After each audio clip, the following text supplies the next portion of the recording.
अरे 14 अप्रैल शुभ दिन आयल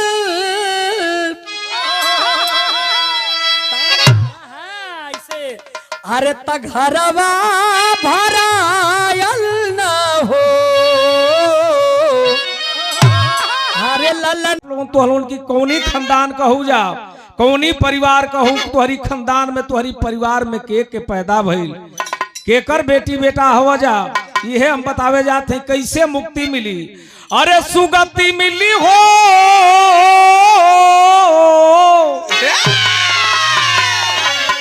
हम सुगति शब्द कहते हैं तो आप लोगों सोचत हो बुझा आप लोगों सोचत हो बजा चाचा दादा भैया इस सुगति शब्द लोगों तोहलोन की कौनी खानदान कहू जा कौनी परिवार कहू तुहरी खानदान में तुहरी परिवार में के पैदा भइल केकर बेटी बेटा हवा जा ये हम बतावे जाते हैं कैसे मुक्ति मिली।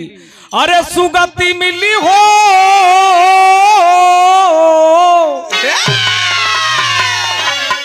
हम सुगति शब्द कहते हैं तो आप लोगों सोचत हो बुझा आप लोगों सोचत हो बजा चाचा दादा भैया इस सुगति शब्द का है लेकिन सुगति शब्द बहुत ही पवित्र है बहुत अविरल है बहुत निर्मल है बहुत कोमल है बहुत शाश्वत है। सुगति के तो हम लोगन हिंदुइज्म की पद्धति में स्वर्ग कहला कि मर के गईला के बाद स्वर्ग मिल जाई जितना लोग कुंभ में गला ना तो स्वर्ग का मतलब ही होला जेकर जीवन सुख पूर्वक बीतत है सुखी जीवन है उहे स्वर्ग है आ जेकर जीवन गरीबी में दुर्दिन में बीतत है दरिद्रता में बीतत है उहे नरक है। तो बार अच्छा मंत्री हो तू कुछ होगा का इनकी लगे मंत्रालय है। अच्छा तब तो ठीक है जानत हो कि ना तो हो कि ना कोनो मंत्रालय चाहिए ना तोहरे लगे ना हो यही से बतावत है का। अरे सुगति मिली हो बुद्ध सरना में जाई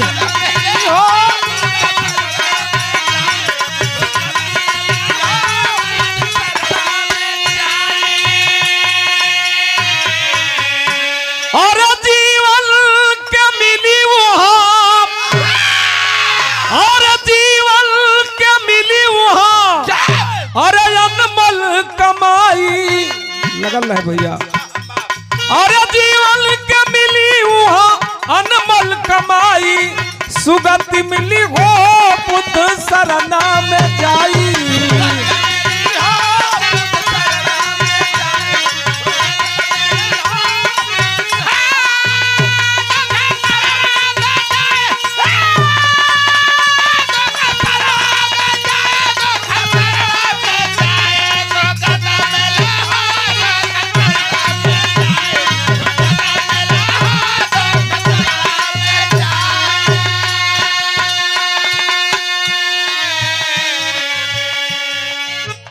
और इस उत्सव में आई हैं अंबेडकर जयंती में महेंद्र जी बताई है ना महेश जी आप माननीय महोदया के कोमलकर से लाखों रुपए का स्नेहिल सम्मान बहुत बहुत साधुवाद ज्ञापित करता हूं और ये 100 रुपए का स्नेहिल सम्मान महेश जी आप माननीय महोदया के कोमलकर से हमारी छोटी बहना सुनीता चंचल जी के लिए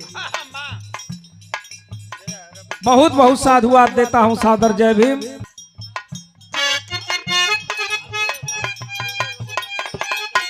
राजा बिंबिसार गईले राजा बिंबिसार गईले बुद्ध की सरनिया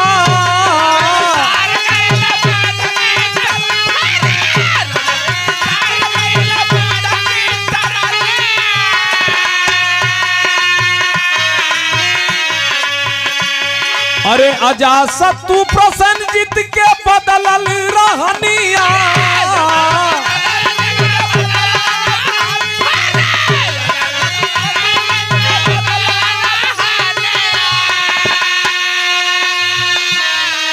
बहुत लंबा ना राजा बिंबिसार गईले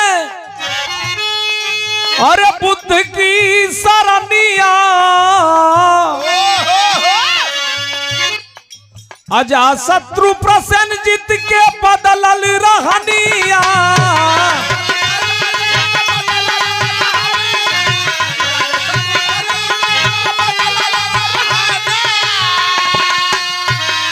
अरे उदयन भी बनी गईले, अरे उदयन भी बनी गईले धम्म अनुयायी, सुगति मिली हो बुद्ध शरणा में जाई।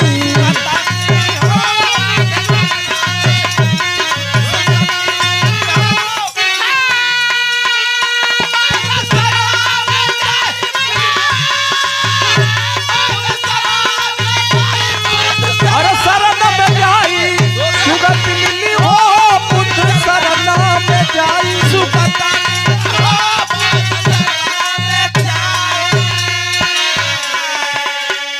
ये सम्मान प्रदान राजा रहला भैया।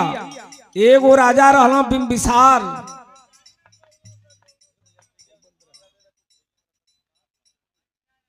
राजा बिंबिसार, अजाशत्रु, राजा प्रसेनजीत और राजा उदयन, ये लोग भगवान का अग्रसावक रह लोग, राजा रहे लोग।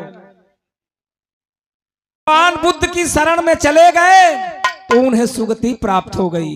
तो इसीलिए कह रहा हूं दूसरी लाइन में, कौन लाइन है भैया?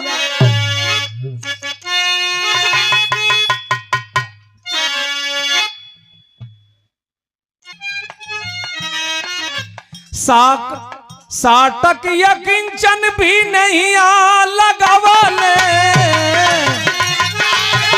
नहीं आ लगवले।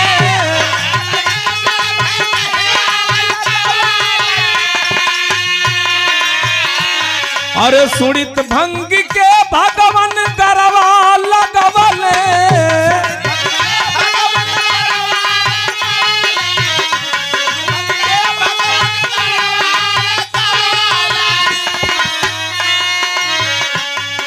अरे साटक यकिंचन के रहिया देखवले, अरे सुनित भंग के भगवन गरवा लगवले।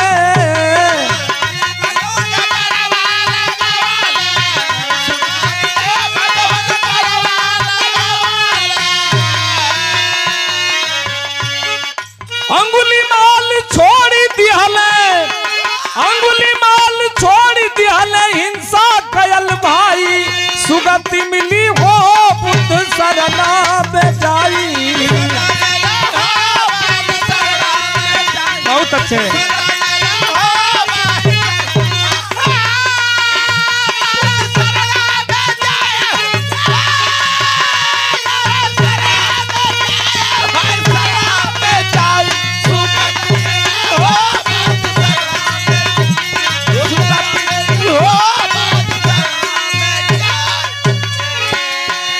ये पुनः सम्मान प्रदान हुआ है। आप लोगों 10 मिनट बैठी हैं। एक ठो लड़का अकिंचन, एक ठो गरीब पति पत्नी रहलन, ये स्नेहिल सम्मान प्रदान हुआ है इस कार्यक्रम के। नाम का 2 गो पति पत्नी रहलन और पति पत्नी इतना दरिद्रता का जीवन जियत रहलन कि शरीर पर कपड़ा तक ना रहे। एक ठो कपड़ा रहे जो मड़ई में रहे लोग। ये पेट के जियावे खातिर अगर घर से बाहर जाए के हम तो अकिंचन घर में से निकले तो वो कपड़ा के पहन के जाम। उनका औरत घर में नंगी रहे, आ अकिंचन का औरत अगर बाहर जाओ तो अकिंचन नंगा घर में रहे। एक समय की बात है, महाकारुणिक भगवान तथागत गौतम बुद्ध श्रावस्ती के जेठ वन में अपने श्रद्धालुओं को उपदेशित कर रहे थे, उपदेश देते रहला।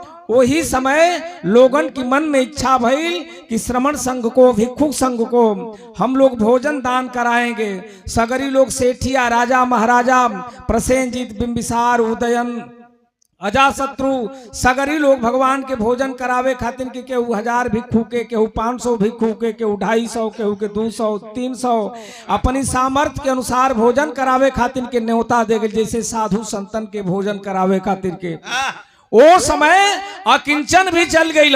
आए को प्रेरक रहे, प्रेरक आदमी, जवन आदमी ओकरी अंदर श्रद्धा रहे। गांव में नंदलाल भैया अपनी परिवार में लिया के जई हाँ आ कितना भिक्षु लोगन के भोजन करे हैं। रविंदर भैया श्रद्धालु भिक्षु लोगन के लिया के जई हाँ, श्रमण के लिया के जई हाँ, कितना लोगन के भोजन करे हम।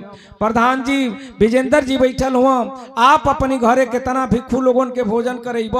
यही तरह पूछ पूछ के प्रेरक आदमी सबका नाम नोट करे, सबका नाम नोट कबैल तो कहलस के अरे अकिंचन तू इतना धड़िया धड़ंग हुआ, सब लोग के 200 के 500 1000 लोगन के भोजन करावे जात आ तू मतलब एको आदमी के भोजन दान ना करे कहत हुआ। फिर का बात है? अकिंचन कहलस कि हम खुदे दरिद्र हैं, एगो 1 जून का रोटी हमके ना मिल पावेला, हम कैसे भोजन कराई। अकिंचन कहा कि अरे प्रभु के चरण जहाँ जहाँ चरण पड़े गौतम के, भगवान का चरण आपके घर में पड़ जाएगा तो आपके परिवार में सुख समृद्धि मिल जाएगी, परिवार सुख संपदा से परिपूर्ण हो जाएगा। अकिंचन के मन में भी श्रद्धा जगल, घरे गईला जाके अपनी औरत से कहला कि भगवान बुद्ध के संग को लोग हमारियों घरे भोजन करावे, यहाँ बेवत तनाबा, लेकिन का करल जाई, अगर तू कहतू तो जाके हमहू नाम लिखवा देती तो हमनियों के 1 आदमी के भोजन करावे के केहू तर जिम्मा ले लेती जा। अकिंचन की अंदर श्रद्धा रहे, भगवान बुद्ध का जो संघ रहे, भिक्षु संघ रहे, जो सन्यासी थे, जो साधु थे, उनमें से 1 आदमी को भोजन कराने की ठाना उसने। नाम लिखवा दिया, नाम लिखवा दिया। जब नाम लिखवा दिया दूसरका दिने सबकी घरे जितना जितना लोगन के भोजन करावे खातिर के न्योता दिले रहे लोग, उतना उतना आदमी चल गईला। अकिंचन सोचला कि हमारी घरे कोनो सन्यासी ना आइला, आखिर का वजह, भाग के गईला। अब भाग के जाके वो आदमी से जो लिस्ट बनावत रहल न्योता दिवावे भोजन दान करावे खातिर के, वो आदमी से अकिंचन मिलना, कहला कि भैया ये बताव, हम खाना बना के हम जो होत हई हमारी घरे के भोजन करी केहू के तू भेजबे ना कैला। अकिंचन सोचलस, वो जो प्रेरक रहे वो कहलस कि दरिद्र आदमी, हम सोचली कि कहाँ से भोजन करा पाई कर, तो हम नंबर लिस्ट में ना लिखली कि हो केहू के भोजन कराई।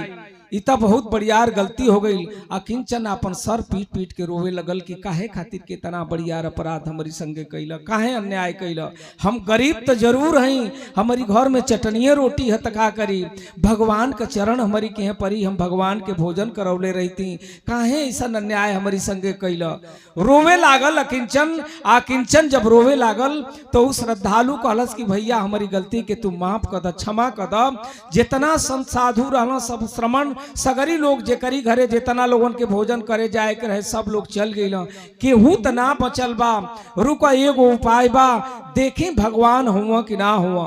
गया भगवान की कुटी का जो दरवाजा था उसको खोल करके थोड़ा सा झांकता है और दौड़ करके आया और कहता है कि ये अकिंचन सब लोग तो भोजन करे चल गई, खाली भगवान बचल हुआ, भगवान बुद्ध बचल हुआ, हो सके तो हरि के भोजन करे जा, लेकिन हमके संभव ना लगा था। बड़े बड़े राजा महाराजा सेठिया लोग लगल हुआ कि भगवान हमारी घरे भोजन करिह, हमारी घरे भोजन करिह।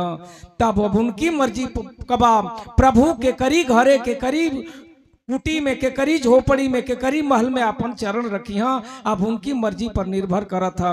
अकिंचन जाके खड़ा हो गए लो जैन राजा महाराजा लोग अकिंचन का हंसी उड़ावे, ई दरिद्र आदमी निर्धन आदमी ई भगवान के भोजन करावे खातिर जैन खड़ा है। अरे बाप, लोग खिल्ली उड़ावे। इतनी श्रद्धा रहल अकिंचन की आंख से झरझर झरझर आंसू गिरा था, झरझर झरझर आंसू गिरा था। आप लोगों के बताई अकिंचन भोजन करावे खातिर के अपनी पत्नी के लिया के चलल रहे, एगो चावल का दाना तक घर में ना रहे।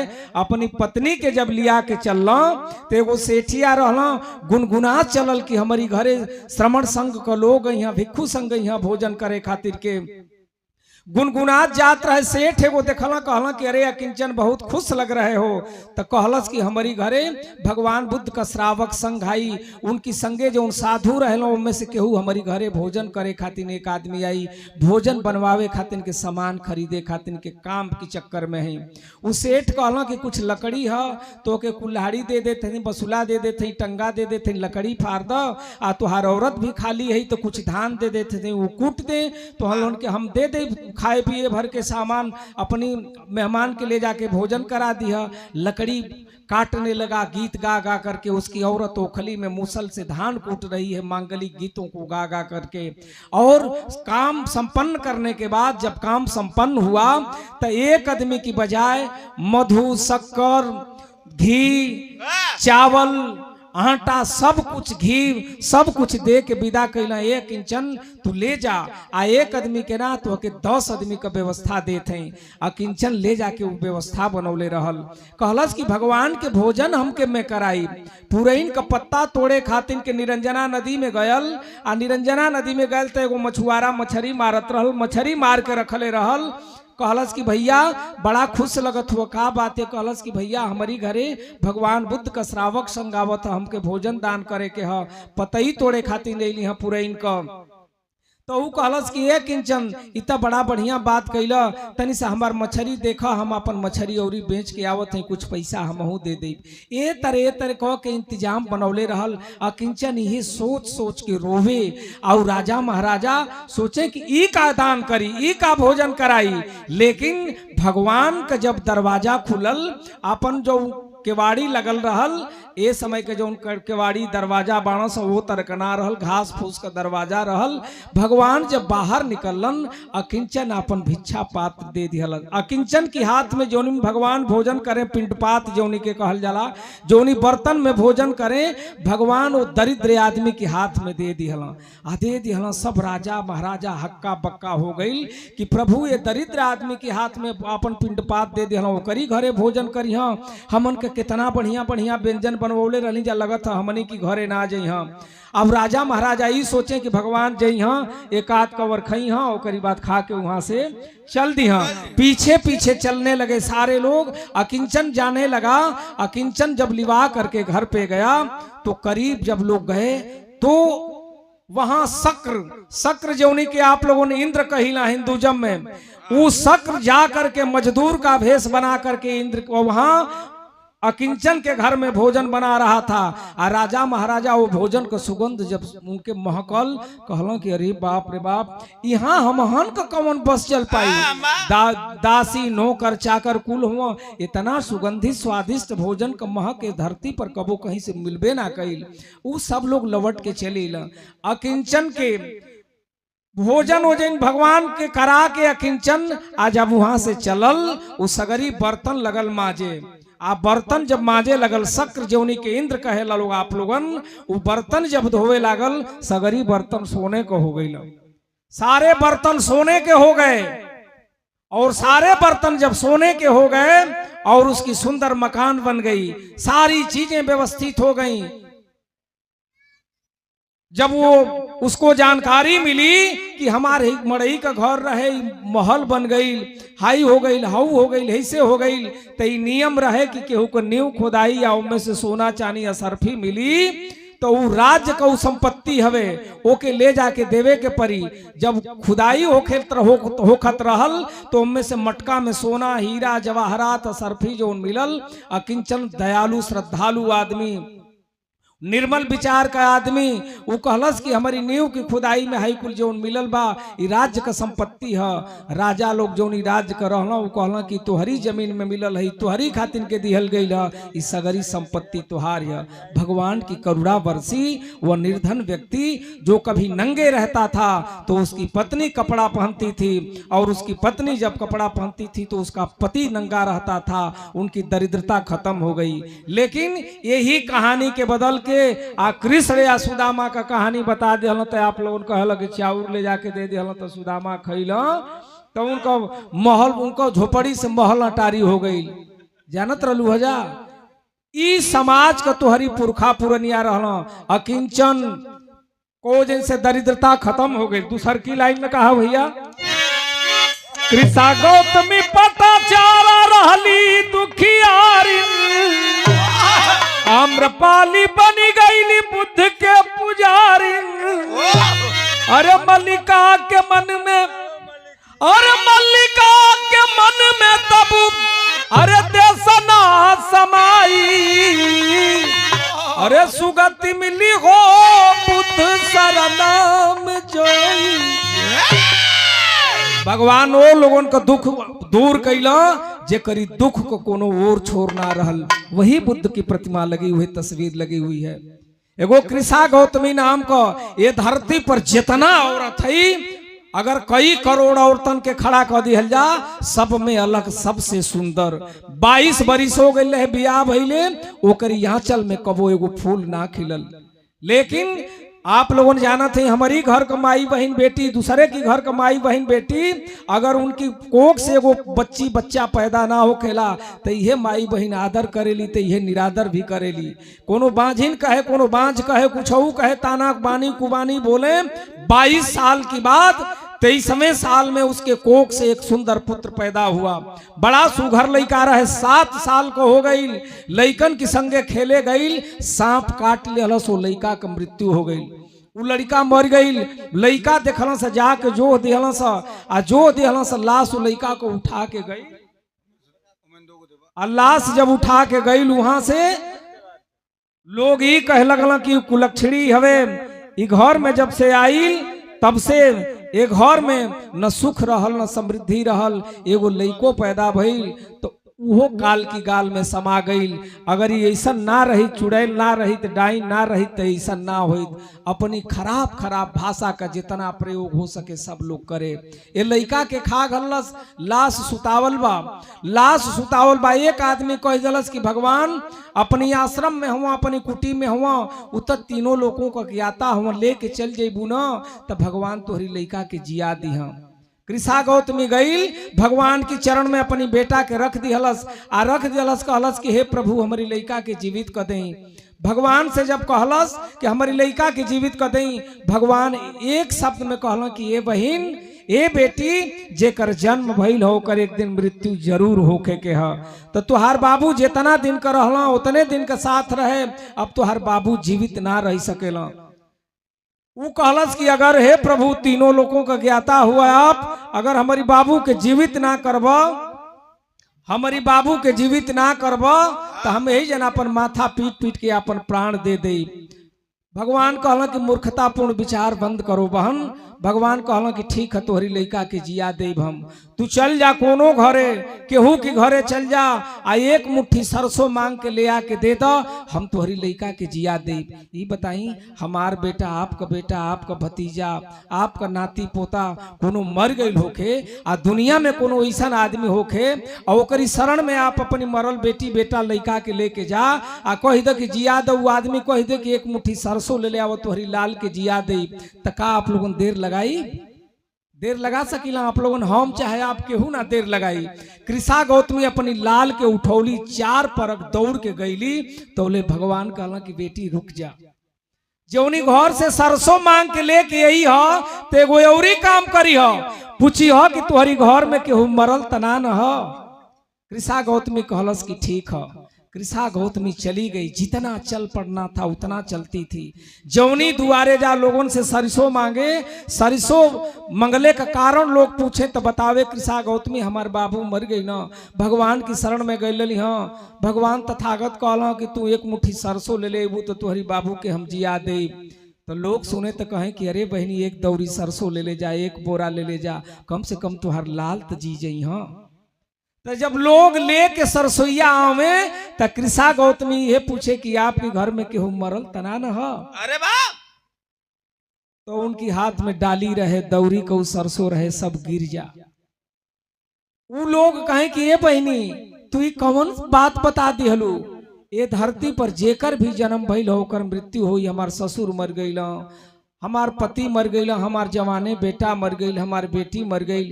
जौनी जौनी दुआरी गईली सरसों मंगली, सरसों लेके आके लोग देवे। कृषा गौतमी ये सवाल पूछ दे कि आपके घर में केहू मरल तना न हो?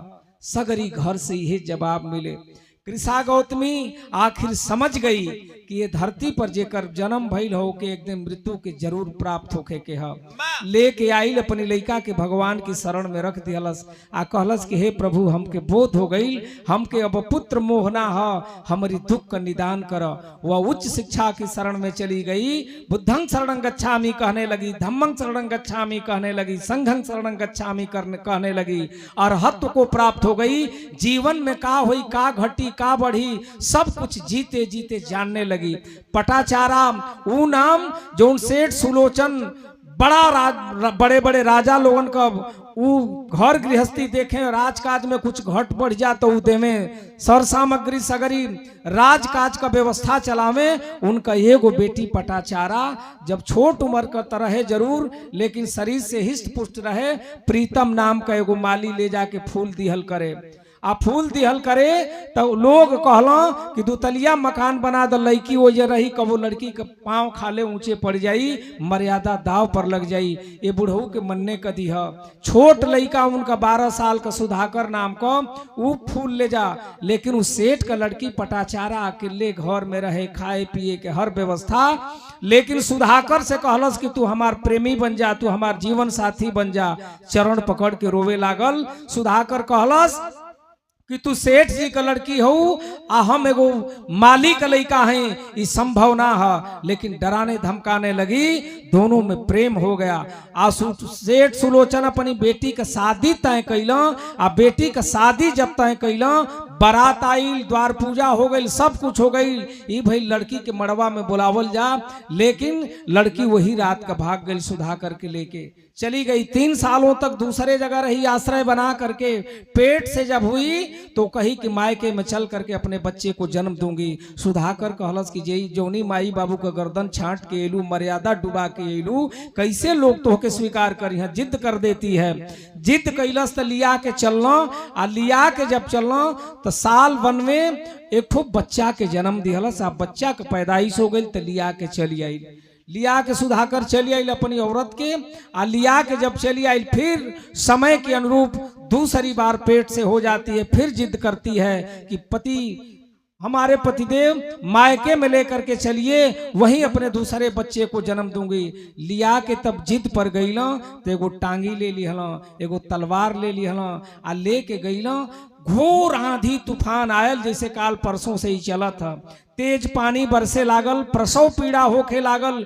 जंगल में वो लड़का के जन्म दिलस। 3 साल के वो लड़का जो पहला लड़का वो कहलस कृषा को पटाचारा कहलस कि ठंड से शरीर कांपत है, कोनो व्यवस्था कर। झाड़ पात काटे खातिर के गईलम। आ तलवरिया से काटे, आ काट काट के इकट्ठा करें, दिखाई भी ना देवे। जब बिजली तड़के तो उजियार होके तो काट के रखें। एगो कोनो पेड़ में विषैला सर्प लपटल रहल, वो डाड़ के काटल चला। सर्प डस लिया लपेट करके बाह में, और वहीं सुधाकर गिरा, मर गया। वो अभी वो बच्चे को जन्म दी है, अपने मुख से अपने बेटे का नाल काटती है। अपनी जन्मतुआ बच्चा का नार कटली। आ नार काट के केहू तरह दर्द पीड़ा अपन सह के अपनी बाबू के छाती से लगा लिहली। 3 साल का लड़का वही जो रोवत है। पटाचारा सोचे लगली कि सैया हमार ना आइला, सुधाकर ना आइला। तो कैलस का कपारे पर गठरी, जौनी लड़का के कुछ समय पहले जन्म दिहलस, वो लड़का के छाती से सटा के, और 3 साल की लड़का के अंगुरी पकड़ा के जब जात है तो देखत है कि लाश पड़ल है पति का।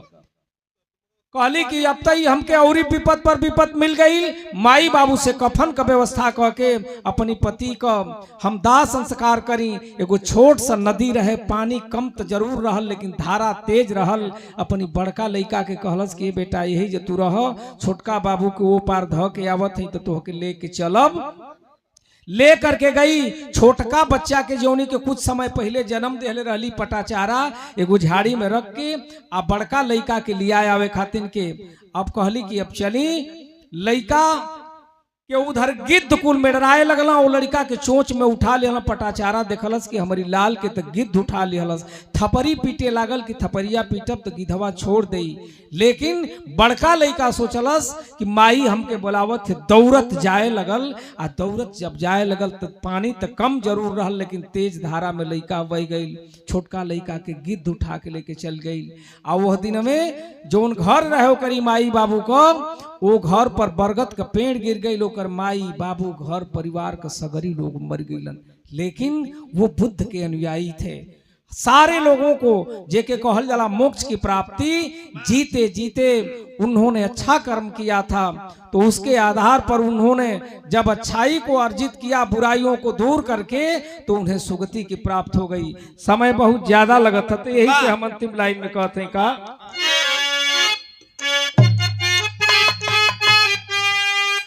अरे बिके बोध दुखवा के दिन कबुअराई अत्रि शरण पंचशील जाई हिया में समाई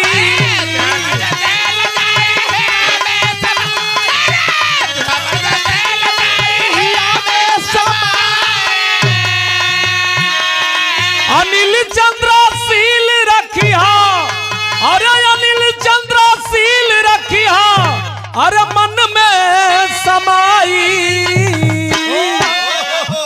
जौनी घर में सुबह शाम बुद्धं शरणं गच्छामि धम्मं शरणं गच्छामि संघं शरणं गच्छामि तीन शरण जे धारण कलिहल आ भगवान जीवन जिए खातिर माई बाबू तो जन्म दे दिहल लेकिन जीवन जिए के नियम कानून ना रहे भगवान बुद्ध जो नियम कानून बनौला जौनी के पंचशील कहल जाला पाणात पाता वेरमणि सिक्खापदं समादियामि अदिन्ना दाना वेरमणि सिक्खापदं समादियामि कामे सुमिच्छाचारा वेरमणि सिक्खापदं समादियामि मूषावादा वेरमणि सिक्खापदं समादियामि सुरा मेरे मज्जपमाद ठाना वेरमणि सिक्खापदं समादियामि।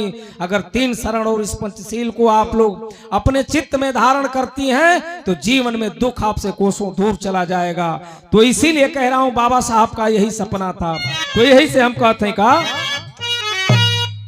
अरे अनिल चंद्रशील रखिया अरे मन में समाई अरे सुगति मिली हो पुत सरना में जाई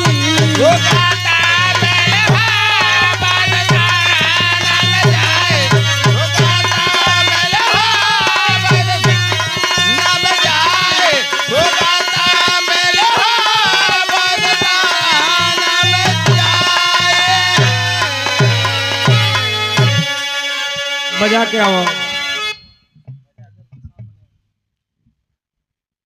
ये सम्मान प्रदान हुआ है परम पूजनीय आदरणीय बड़का भैया का नाम हुआ भैया को